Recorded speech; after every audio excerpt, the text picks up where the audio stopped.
नमस्कार,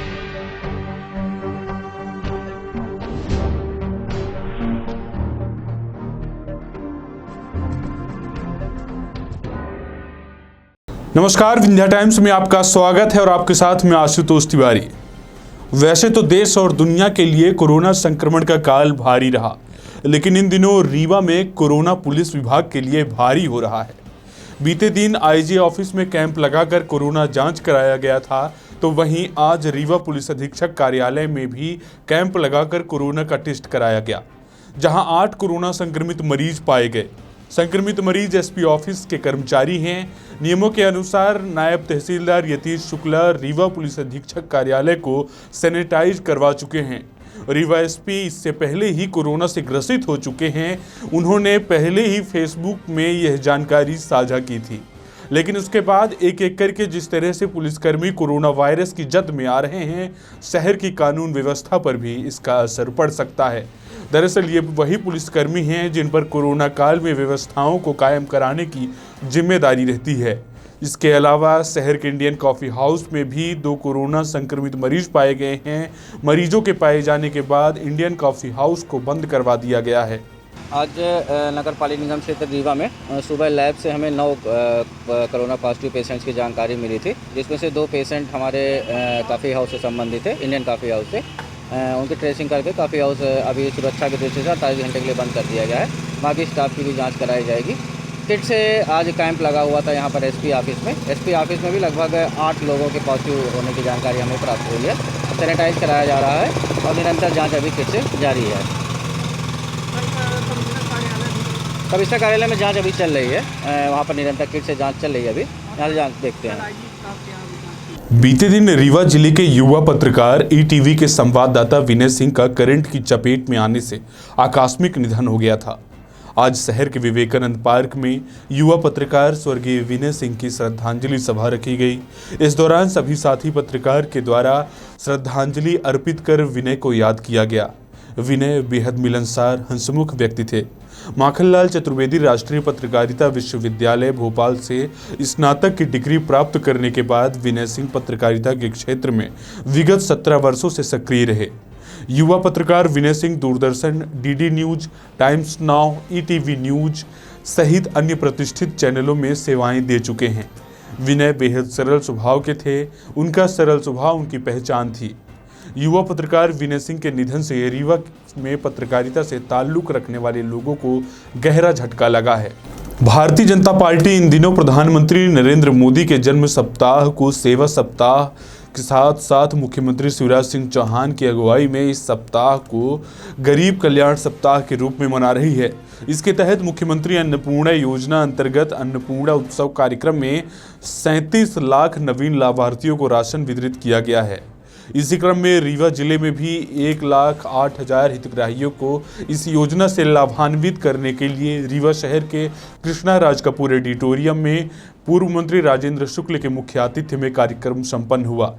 इस अवसर पर संभागायुक्त doctor Rajesh Kumar Jain, collector Ilaiya Raja T व भाजपा जिलाध्यक्ष अजय पटेल, जिला पंचायत सीईओ स्वप्निल वानखेड़े, निगमायुक्त मृणाल मीना सहित अन्य अधिकारी व हितग्राही उपस्थित रहे।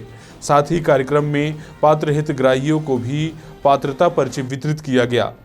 जिला पंचायत के सीईओ ने ग्राम पंचायत सरपंच को कार्यक्रम आयोजन की संपूर्ण व्यवस्था करने का जिम्मा सौंपा था।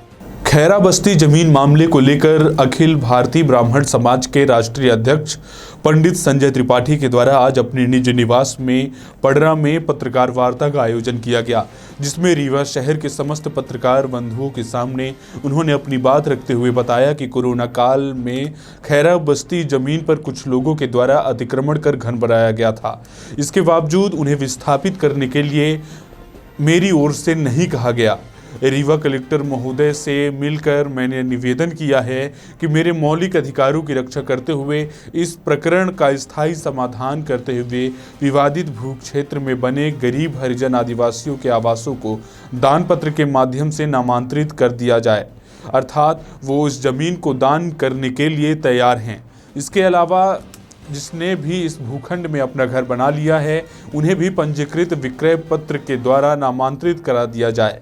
इसके अलावा मामले को लेकर पत्रकार वार्ता में अखिल भारतीय ब्राह्मण समाज के राष्ट्रीय अध्यक्ष पंडित संजय त्रिपाठी के द्वारा क्या कुछ कहा गया, आप भी सुनिए।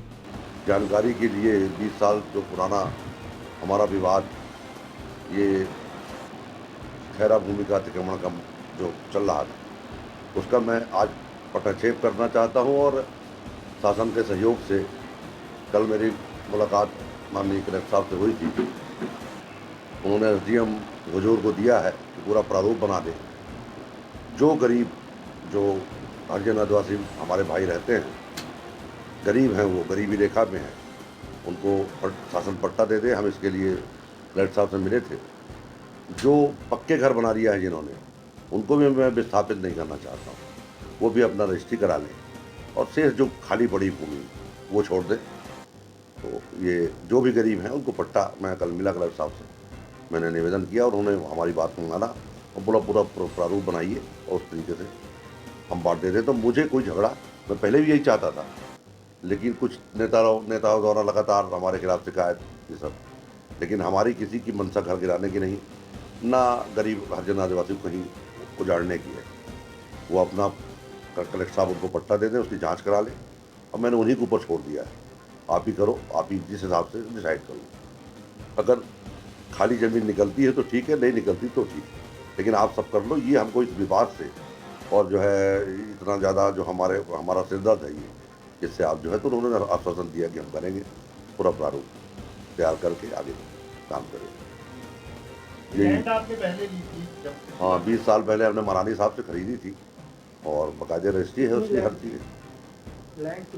12 एकड़ 13 एकड़ थी लगभग, जिसमें 1 एकड़ में हमको मुआवजा मिला, 2-3 एकड़ हम बेच चुके हैं। बाकी 8 एकड़ में इनका लगभग पूरा अतिक्रमण है। 8 में 4 एकड़ में होगा, 4 में नहीं है। और मतलब जैसा भी किया अभी इन्होंने पूरा 8 ही में, तो वो भी 8 के लिए हमने कलेक्टर साहब से निवेदन किया कि आप उसका निपटा दे, प्रारूप बना के गरीब हरिजन आदिवासी सबको दें। जो जो गरीबी रेखे हम आते हैं उनको पट्टा दे दें। और जो ये हमारे ऊपर जो ये आरोप लगता था कि मैं ये चाहता हूँ, ये करता हूँ, मेरे कोई लड़के जाते हैं, जो झूठा आरोप लगते थे, उससे मैं निजात चाहता हूँ, उससे मुक्ति चाहता हूँ, क्योंकि मैं बड़ा टार्चर हो गया। इस सब चीज़ों से बड़ा टार्चर हो गया। मेरी मंशा कभी नहीं थी कि मैं किसी का घर गिराऊँ, लेकिन झूठा जो है हमारे ऊपर हुआ तैयार कर दी। तो अंत में निर्णय हमने ये लिया कि हम अपनी पूरी भूमि दान दे देते हैं। कलेक्टर साहब से मैंने कहा कि आप ये, तो उसका प्रारूप तैयार हो रहा है, जैसा भी होगा वो हमारे तरफ से मैंने दान दिया। ये जो लोग आरोप लगा रहे थे,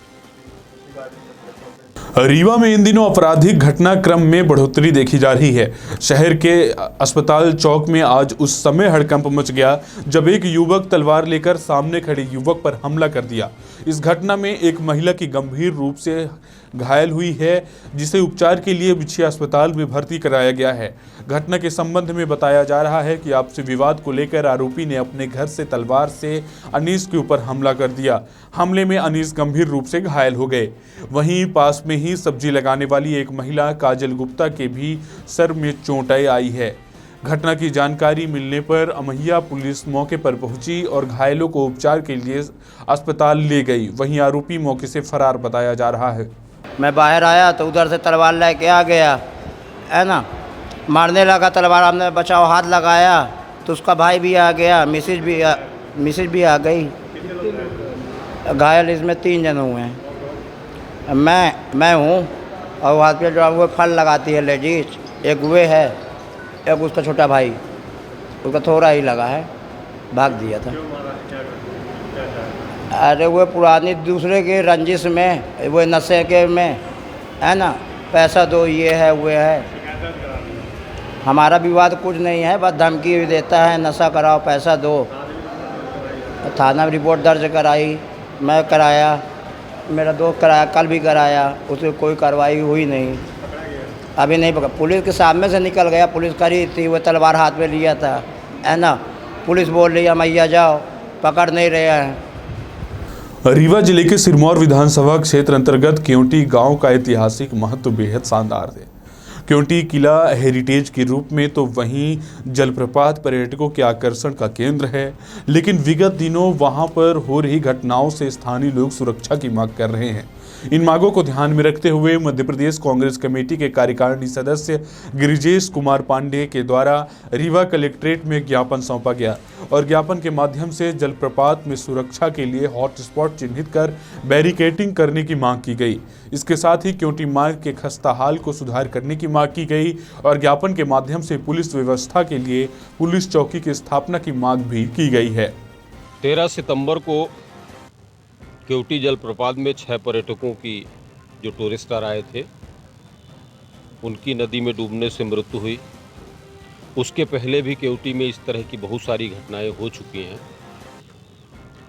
केवटी में एक तो नदी में आए दिन डूबने से दुर्घटना हो रही है, दूसरी तरफ प्रशासनिक लापरवाही के कारण आए दिन वहां पर असामाजिक गतिविधियां, लूटपाट की गतिविधियां होती रहती हैं। इन्हीं मुद्दों को लेकर कांग्रेस पार्टी ने कल केवटी में बैठक की थी।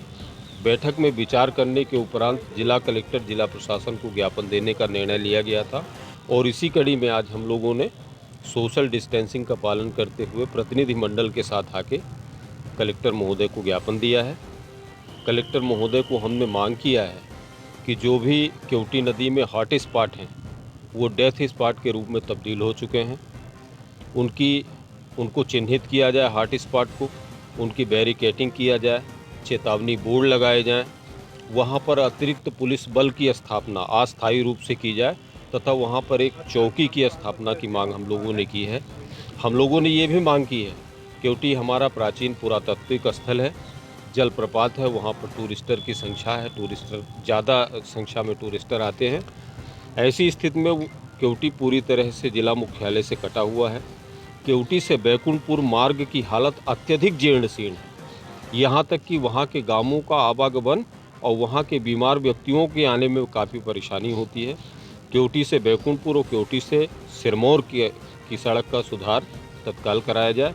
इन्हीं मांगों को लेकर हम लोगों ने ज्ञापन दिया है।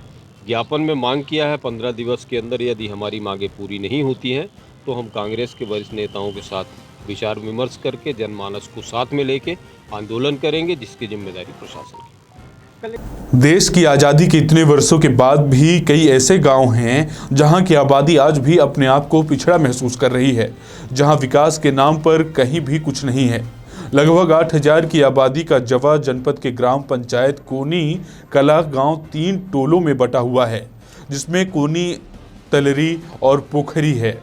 कोनी कला पंचायत में जो कुछ विकास के नाम पर है वो केवल कोनी गांव में है, बल्कि तली पोखरी टोला आज भी विकास के नाम पर शून्य है। यहाँ के लोग बिजली, पानी, सड़क के लिए आज भी संघर्ष कर रहे हैं। इस गांव का सबसे प्रमुख समस्या है सड़क।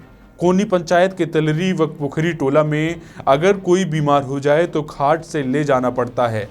वाहन आने जाने की कोई सुविधा नहीं है। मरीज वहां से अस्पताल पहुंचने से पहले ही दम तोड़ देगा। इस दयनीय स्थिति से वहां के लोग जनपद सीईओ, जिला पंचायत सीईओ व कलेक्टर से शिकायत कर चुके हैं, जिससे लोगों को काफ़ी परेशानी भी झेलनी पड़ रही है। लोग पूरे कीचड़ में जाकर सड़क से गुजरते हैं। सिरमौर से सुभाष मिश्रा की रिपोर्ट। ये हमारी पंचायत कोनी कला है और लगभग आज तक जितने सरपंच यहाँ पर हुए हैं तो कोई भी यहाँ पर ना कभी गिट्टी डलवाई है, ना यहाँ पर मुरुम डलवाया गया है। केवल यहाँ पर केवल नेताएं आते हैं।